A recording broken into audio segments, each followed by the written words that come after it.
পুরাটাই নির্ভরশীল এই নৌকার উপরে। এই যে আর তারি না যাই তারি না কিছু ফসল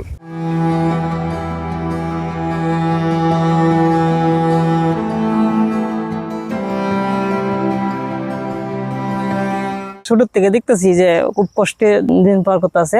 এখন বর্তমানে অবস্থা আছে অচল অবস্থা, এমন অবস্থায় আছে, আর্থিক অবস্থা এত খারাপ, সে চলতে পারে না, সে পুরাটাই নির্ভরশীল এই নৌকার উপরে। দীর্ঘদিন ধরে ফসল নৌকাটা দিয়া এই 2-4-5টা দিন মানুষের কষ্ট করে চলে আছি।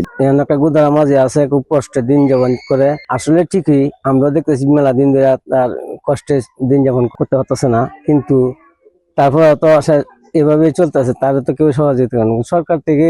আমরা এই পর্যন্ত কোনোদিন দেখি নাই এই সহযোগিতা করতে, কিন্তু আলহামদুলিল্লাহ এখন যেহেতু সরকার থেকে ওনাকে প্রতিবন্ধী হিসাবে সে আঁকতে পারে না, চলতে পারে না, যে খাওয়া দাওয়া কষ্ট, এটা তো কেউ দেখে না। কিন্তু এখন তো সরকার পাঠাইছে উপজেলাতে, আইসি টিউনু স্যার আসছে, দেখছে, তার সাথে কথা বলছে, তারা একটা উন্নয়ন ব্যবস্থা করেছে। তারা জিজ্ঞাসা যে আপনি কি দিলে খুশি, ওনার কিছু চাইছেই না। তাইলে স্যারে কইছে যে একটা দোকান দিলে আপনি চলতে পারবেন কিনা, কইছে যে হ্যাঁ ঠিক আছে। তাহলে স্যারে কইছে যে না, একটা দোকান দিয়ে দিই, আমরা যা মালামাল লাগে বা একটা দোকান করতে যা লাগে আমরা যা দিই, আপনার স্ত্রী দোকানে থাকবে, আপনার পাশে, আপনার সময় ধরে নামাইলো গুদা ধরে কলে বলে টান তুললো, রিক্সা দিল, আঁটতে পারে না।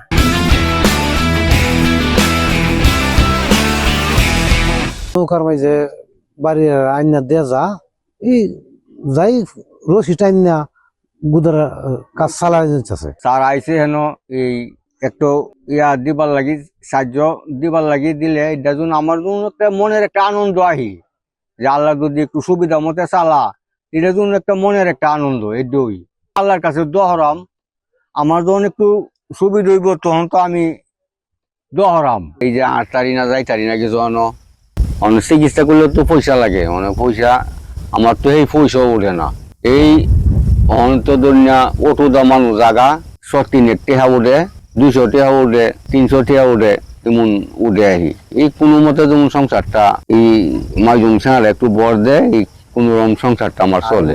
কালের কণ্ঠের এক সাংবাদিকের মাধ্যমে জানতে পেরেছিলাম যে আমাদের এক বৃদ্ধ আছেন, তিনি গুদারা পাড়ি দিয়ে প্রতিদিন 200 টাকা বা 100 টাকা এরকম রোজগার করে তার সংসার চলে কোনো মতে। তো সে প্রেক্ষিতে উপজেলা প্রশাসনের পক্ষ থেকে এবং তার পাশে দাঁড়ানো, এবং আমরা চেয়েছি যে সে যাতে সুন্দর একটা লাইফ লিড করতে পারে, সে লক্ষ্যে আজকে আমরা তার কাছে এসেছি এবং তার সাথে কথা বলে জানতে পারলাম যে তার এটাই একমাত্র তার অবলম্বন, জীবিকা।